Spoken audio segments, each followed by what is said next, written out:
ನಮಸ್ಕಾರ ಬಂಧುಗಳೇ, ಲೋಕಯಾನ ಯೂಟ್ಯೂಬ್ ಚಾನಲ್ಗೆ ನಿಮ್ಮೆಲ್ಲರಿಗೂ ಸ್ವಾಗತ. ಹಾಗೂ ನನ್ನ ಚಾನಲನ್ನು ಯಾರ್ಯಾರು ಫಸ್ಟ್ ಟೈಮ್ ನೋಡ್ತಾ ಇದ್ದೀರಾ ಅವರೆಲ್ಲರೂ ದಯವಿಟ್ಟು ನನ್ನ ಚಾನಲ್ನ ಸಬ್ಸ್ಕ್ರೈಬ್ ಮಾಡಿಕೊಂಡು ನನಗೆ ಸಪೋರ್ಟ್ ಮಾಡಬೇಕಂತ ನಿಮ್ಮೆಲ್ಲರ ಹತ್ರ ಕೇಳ್ಕೊತಾ ಇದ್ದೀನಿ. ಇವತ್ತಿನ ವಿಡಿಯೋ ಬಂದು ಸಪ್ತ ಶನಿವಾರ ವ್ರತ, ಅಂದರೆ 7 ಶನಿವಾರಗಳ ವ್ರತನ ಹೇಗೆ ಮಾಡೋದು, ನಾವು ಯಾಕೋಸ್ಕರ ಈ ವ್ರತ ಮಾಡಬೇಕು ಅನ್ನೋದನ್ನು ಈ ವಿಡಿಯೋನಲ್ಲಿ ನಾನು ಹೇಳ್ತೀನಿ.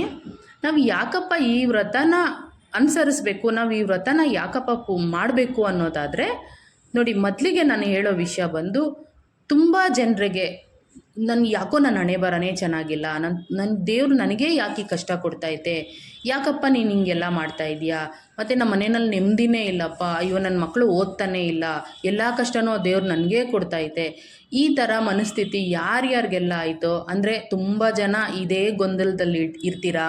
ಈ ಥರ ತುಂಬ ಜನರ ಮನಸ್ಸಲ್ಲೂ ನೋವಿರ್ತೈತೆ. ಆ ನೋವನ್ನೆಲ್ಲ ನೀವು ಪಕ್ಕಕ್ಕೆ ಇಟ್ಬಿಟ್ಟು ಒಂದೇ ಮನಸ್ಸಿಂದ ದೇವ್ರ ಮುಂದೆ ಕೂತ್ಕೊಂಡ್ಬಿಟ್ಟು ನೆಮ್ಮದಿಯಿಂದ ದೇವ್ರ ಮುಂದೆ ಕೈ ಜೋಡಿಸಿ ನೀವು ಫಸ್ಟು ಪ್ರಾರ್ಥನೆ ಮಾಡ್ಕೊಳ್ಳಿ ದೇವ್ರಿಗೆ. ಸಂಕಟ ಬಂದಾಗ ವೆಂಕಟರಮಣ ಅಂತ ಹೇಳ್ತಾರಲ್ಲ, ಅದೇ ರೀತಿ ನಿಮ್ಮ ನೋವನ್ನೆಲ್ಲನೂ ಆ ದೇವ್ರ ಮುಂದೆ ಕೂತ್ಕೊಂಡು ಕೈ ಜೋಡಿಸಿ ಪ್ರಾರ್ಥನೆ ಮಾಡ್ಕೊಳ್ಳಿ. ದೇವರೇ, ನಾನು ಸಪ್ತ ಶನಿವಾರ ವ್ರತನ ಸ್ಟಾರ್ಟ್ ಮಾಡಬೇಕು ಅಂತ ಅನ್ಕೋತಾ ಇದ್ದೀನಿ ತಂದೆ, ದಯಮಾಡಿ ನನಗೆ ವ್ರತ ಮಾಡೋ ಅಂಥ ಶಕ್ತಿ ಕೊಡು ನನ್ನಪ್ಪ.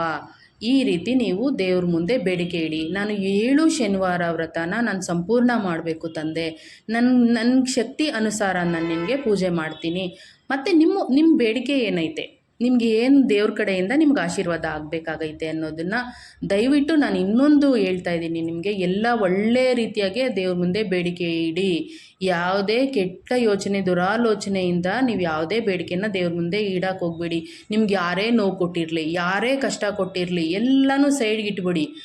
ನಿಮಗೆ, ನಿಮ್ಮ ಮಕ್ಕಳಿಗೆ ಮತ್ತು ನಿಮ್ಮ ಯಜಮಾನ್ರಿಗೆ ಇಷ್ಟು ನಿಮ್ಗೆ ಯಾರಿಗೂ ಒಳ್ಳೇದಾಗಬೇಕು, ಬರೀ ಒಳ್ಳೆಯದನ್ನಷ್ಟೇ ದೇವ್ರ ಮುಂದೆ ದಯವಿಟ್ಟು ಪ್ರಾರ್ಥನೆಯಾಗಿ ಇಡಿ. ಯಾವುದೇ ದ್ವೇಷ ಬೇಡ ದೇವ್ರಿಗೆ ಪೂಜೆ ಮಾಡಬೇಕಾದ್ರೆ, ಎಲ್ಲ ದ್ವೇಷನೂ ಸೈಡ್ಗೆ ಇಟ್ಬಿಡಿ. ನಿಮ್ಗೆ ಯಾರಾದರೂ ನೋವು ಕೊಟ್ಟಿದ್ದಾರಾ, ಚಿಂತೆ ಇಲ್ಲ, ಅದನ್ನೆಲ್ಲ ದೇವ್ರು ನೋಡಿರ್ತಾರಲ್ಲ, ದೇವ್ರಿಗೆ ಗೊತ್ತಿರುತ್ತಲ್ವ ನಿಮ್ಗೆ ಯಾರು ನೋವು ಕೊಟ್ಟವ್ರೆ ಅಂತ, ಅದನ್ನೆಲ್ಲ ದೇವರೇ ನೋಡ್ಕೊತಾರೆ. ಅದನ್ನೆಲ್ಲ ನೀವು ಸೈಡ್ಗೆ ಇಟ್ಬಿಡಿ. ಯಾವುದೇ ಆ ಥರ ವಿಷಯನ ದೇವ್ರ ಮುಂದೆ ನೀವು ದಯವಿಟ್ಟು ತರಕ್ಕೆ ಹೋಗಬೇಡಿ. ನೀವು ದೇವ್ರ ಮುಂದೆ ಕೊಟ್ಕೊಂಡು, ನಾನು ಸಪ್ತ ಶನಿವಾರ ವ್ರತನ ಸ್ಟಾರ್ಟ್ ಮಾಡ್ತೀನಿ ತಂದೆ, ನನಗೆ ಶಕ್ತಿ ಕೊಡು. ನಿಮಗೆ ಒಳ್ಳೆ ವರ ಕೇಳ್ಕೊಳ್ಳಿ. ನಿಮಗೆ ಮನೆ ಬೇಕಾ, ಸ್ವಂತ ಮನೆ, ದೇವರೇ ನಾನು ಈ ಥರ ಬಾಡಿಗೆ ಮನೇಲಿ ಕಷ್ಟಪಡ್ತಾ ಇದ್ದೀನಿ ತಂದೆ, ನನಗೊಂದು ಮನೆ, ನಾನು ಕಷ್ಟಪಟ್ಟು ಸಂಪಾದನೆ ಮಾಡ್ತೀನಿ, ನಾನು ಇಷ್ಟು ಹಣ ಕೂಡಿಟ್ಟಿದ್ದೀನಿ, ದಯವಿಟ್ಟು ನನಗೆ ಯಾವ ಕಡೆಯಿಂದಾದರೂ ಸಪೋರ್ಟ್ ಕೊಡು ತಂದೆ. ಈ ರೀತಿ ಒಳ್ಳೆ ವಿಷಯನ ಬೇಡ್ಕೊಂಡು ನೀವು ಪೂಜೆನ ಸ್ಟಾರ್ಟ್ ಮಾಡ್ಕೊಂಡೋಗಿ ಮುಂದೆ ನೋಡಿ, ಒಂದು 2-3 ವಾರ ಕಳೆಯೋಷ್ಟರಲ್ಲೇ ನಿಮಗೆ ಆ ದೇವ್ರ ಕಡೆಯಿಂದ ಯಾವ ರೀತಿ ಆಶೀರ್ವಾದ ಬರುತ್ತೆ, ಹಾಗೂ ನಿಮ್ಮ ಮನೆ ವಾತಾವರಣ ಯಾವ ರೀತಿ ಚೇಂಜ್ ಆಗುತ್ತೆ, ನಿಮ್ಮ ಮಕ್ಕಳಿಗೆ ಏಳಿಗೆ ಹೆಂಗಾಗುತ್ತೆ, ನಿಮ್ಮ ಮಕ್ಕಳಿಗೆ ಒಳ್ಳೆ ಕೆಲಸ ಬೇಕಾ, ಒಳ್ಳೆ ಆರೋಗ್ಯ ಬೇಕಾ, ಒಳ್ಳೆ ವಿದ್ಯಾಭ್ಯಾಸ ಬೇಕಾ, ನಿಮ್ಮ ಮಕ್ಕಳ ಮನಸ್ಸಿನ ಮೇಲೆ ಕೂಡ ದೇವರು ಪ್ರಭಾವ ತೋರಿಸ್ತಾರೆ. ಈ ವ್ರತನ ಎಲ್ಲರೂ ಒಂದು ಸಲ ನಿಮ್ಮ ಮನೆಗಳಲ್ಲಿ ಸ್ಟಾರ್ಟ್ ಮಾಡಿ ನೋಡಿ. ಮತ್ತು ಈ ವ್ರತನ ಎಲ್ಲರೂ ಬೆಳಗಿನ ಜಾವ ಬ್ರಹ್ಮ ಮುಹೂರ್ತದಲ್ಲಿ ಮಾಡಿದ್ರೆ ತುಂಬಾ ಒಳ್ಳೆಯದು. ಯಾಕಂದರೆ ಆ ನಿಶಬ್ದವಾಗಿರೋ ಟೈಮ್ ಅಂತೂ ತುಂಬ ಚೆನ್ನಾಗಿರುತ್ತೆ. ಯಾವುದೇ ಗೊಂದಲ ಇರಲ್ಲ, ಯಾವುದೇ ಸೌಂಡ್ ಇರಲ್ಲ, ತುಂಬ ಪ್ರಶಾಂತವಾಗಿರೋಂತಹ ಟೈಮು.